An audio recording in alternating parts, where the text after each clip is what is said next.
Okay, today is Sneak a Swede onto your neighbour's porch day / zucchini, but we've given it a Kiwi twist because they're very plentiful in this country, but they're so underrated and underloved. So I'm going to make a recipe using swedes. I'm going to make a curry with swedes.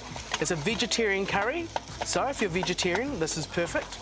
Or if you want to eat vegetables but don't really like the taste of it, then hey, this is a perfect way to disguise it. Now, inside this pan is onions that have been ground up with some ginger and garlic, and that's just been cooking away until you saw that jam-like consistency. That's good. That means all that rawness of the onion has gone out. Into that, some turmeric, cumin, and curry powder. And that goes, and that's where all the flavour comes in. And we want to kind of cook that into it. It's going to dry out the onions. But what we're doing is we're cooking out the rawness of the spices, so you're not just getting raw curry powder and raw cumin, which is not very appetizing. Give that a couple of minutes until that just cooks out.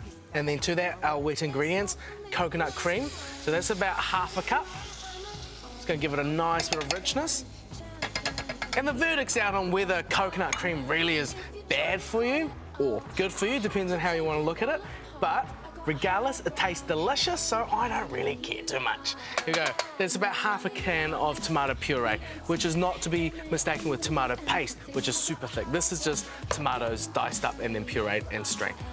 And that literally is the basis of our sauce. I'm just going to turn that heat up. And that's going to slowly dissolve in and turn into a beautiful brown curry sauce. Now to that, our vegetables, our hard vegetables first, our root vegetables. So that's our swede, which has just been peeled and diced up to bite-sized pieces. Also means it cooks faster. And to that, potatoes, same size, so they cook at the same time. And cook that for about 10 minutes on a low heat until the potatoes start to soften, at which point we put in the cauliflower. And don't be afraid to overcook the cauliflower, because as it cooks, all the flavour from the curry goes into it and it makes it delicious. And about another 10 minutes with the cauliflower before we add in frozen peas, which need the least amount of time, along with the capsicums.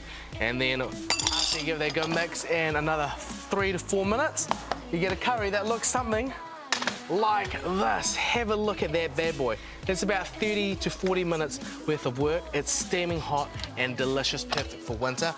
Let me plate it up with some basmati rice, which, I'll be honest with you, I just use a microwave bag because it's faster. And after you've made curry, you don't really want to be slaving over the stove making rice. Recipe for that is online. Beauty!